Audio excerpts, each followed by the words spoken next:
राधे राधे, जय श्री कृष्ण। आप सभी का बहुत बहुत स्वागत है आपके अपने चैनल में। तो आज की इस वीडियो में हम लोग बात करेंगे कि जिन लोगों के घर में प्याज लहसुन खाया जाता है वो लोग ठाकुर जी की सेवा कैसे करें। साथ ही हम लोग जो भोग ठाकुर जी को लगाते हैं और आपके घर में अगर प्याज लहसुन बनता है तो बाद में उस भोग का हमें क्या करना है।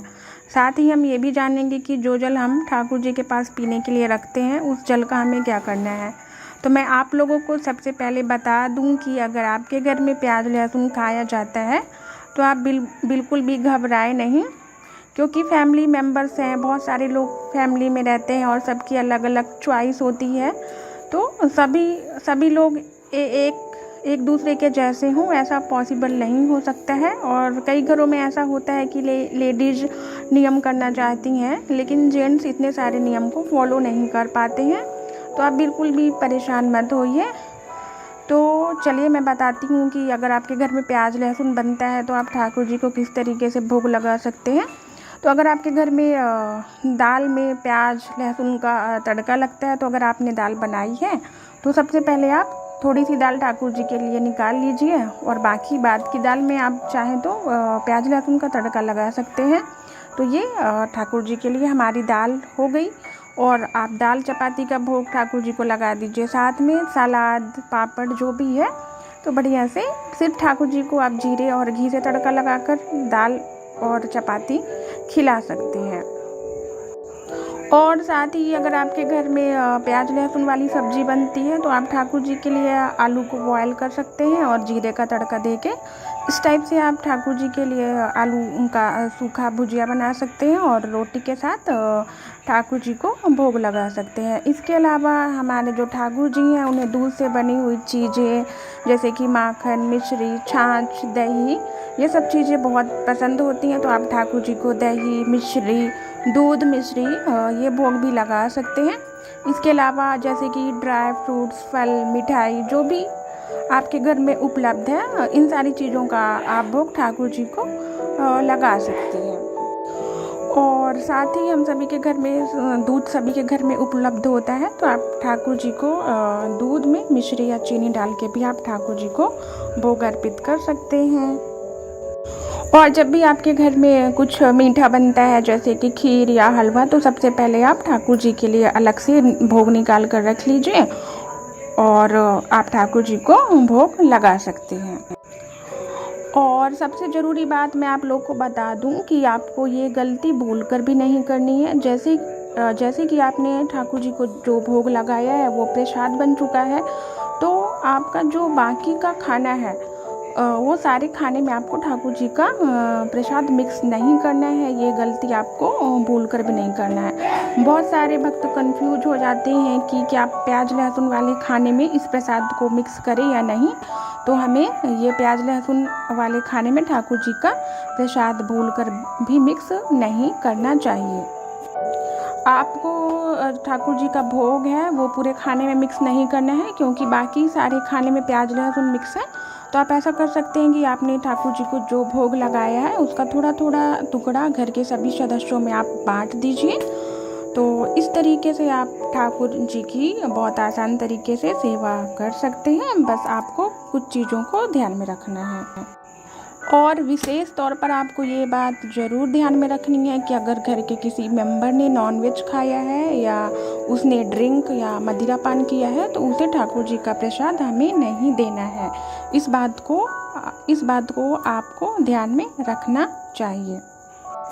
तो फ्रेंड्स, मैंने आप लोगों को बताया कि अगर आपके घर में प्याज लहसुन या नॉनवेज बनता है तो हमारे पास बहुत सारे ऑप्शन हैं कि जिससे हम ठाकुर जी को आसान तरीके से भोग लगा सकते हैं। तो ये आप सारे नियमों का पालन करके आप ठाकुर जी की सेवा कर सकते हैं दोस्तों। और दोस्तों, जिस घर में भी लड्डू गोपाल ठाकुर जी की सेवा होती है उस घर में धीरे धीरे अपने आप ही चेंजेस होने लगते हैं, सभी के अंदर बदलाव आने लगता है। और आप देखेंगे कि सभी लोग धीरे धीरे इन चीज़ों का परहेज करने लगेंगे। धीरे धीरे ये सारी बुरी चीज़ें जो होती हैं धीरे धीरे उसका त्याग होता चला जाएगा। तो दोस्तों, हमारे नटखट नंद गोपाल ठाकुर जी हैं ही इतने प्यारे कि जिस घर में भी उनकी पूजा आराधना होती है उस घर पे ठाकुर जी की कृपा बरसने लगती है, घर से निगेटिव चीज़ें दूर होने लगती हैं और आपका घर पवित्र हो जाता है। घर में सुख, समृद्धि, धन, ये सब चीज़ें ठाकुर जी की कृपा से हमारे घर में पॉजिटिव चीज़ें होने लगती हैं। और जो भी घर में निगेटिव चीज़ें हैं जैसे कि मदिरा, पान, नॉनवेज, ये सारे सदस्य धीरे धीरे इन सब चीज़ों को छोड़ने लगते हैं। तो ठाकुर जी की कृपा का बड़ा ही महत्व है। तो इस तरीके से आप अपने ठाकुर जी की सेवा करते रहिए। और दोस्तों चलिए मैं आपको बताती हूँ कि अगर आपने जो जल ठाकुर जी को रखा है तो बहुत से लोग क्या करते हैं, उस जल को तुलसी या गमले में डाल देते हैं। तो मैं आपको बता दूं कि आपने ठाकुर जी के लिए जो जल रखा है उसे आपको गमलों या तुलसी में नहीं डालना है। उस जल ठाकुर जी का जो जल है तुलसी वाला, उसे आप ढक कर रख सकते हैं। तो दूसरे दिन आप उस जल को बाकी घर के जल में मिक्स कर सकते हैं या उस जल से आटा लगा सकते हैं। और अगर किसी को बहुत अधिक गुस्सा आता है तो अगर ठाकुर जी का ये जल आप उस इंसान को पिलाएंगे तो धीरे धीरे उस इंसान में चेंजेस आने लगते हैं। तो ये हमारे ठाकुर जी की बहुत ही कृपा है। तो आप इन सारे नियमों का पालन करिए और आप देखेंगे कि धीरे धीरे आपके घर में चेंजेस आने लगे हैं। तो दोस्तों इस तरह से आप अपने लड्डू गोपाल की सेवा करते रहिए। अगर दोस्तों आप लोगों को मेरा ये आज का वीडियो, मेरी ये जानकारी पसंद आई हो तो मेरी वीडियो को ज़रूर लाइक करिएगा दोस्तों। और साथ ही आप देख सकते हैं कि मैंने ठाकुर जी का आज बहुत ही प्यारा श्रृंगार किया है और ठाकुर जी की ये पोशाक मैंने घर पे ही बनाई है। तो दोस्तों अगर आप लोगों को मेरा ठाकुर जी का आज का श्रृंगार और मेरी ठाकुर जी की पोशाक पसंद आई हो तो प्लीज़ मेरी वीडियो को एक लाइक करिए, चैनल को सब्सक्राइब करिए और मुझे सपोर्ट करते रहिए। और आप सभी के परिवार पर ठाकुर जी की विशेष कृपा बनी रहे।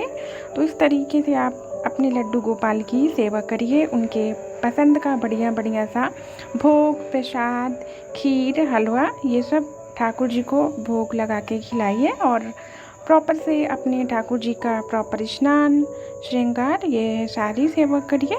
मैं इसी तरीके से आपकी जानकारी के लिए अच्छी अच्छी वीडियो आप लोगों के साथ पास लेकर आती रहूँगी। तो ठीक है दोस्तों, आप सभी के ऊपर राधा रानी और ठाकुर जी की विशेष कृपा बनी रहे।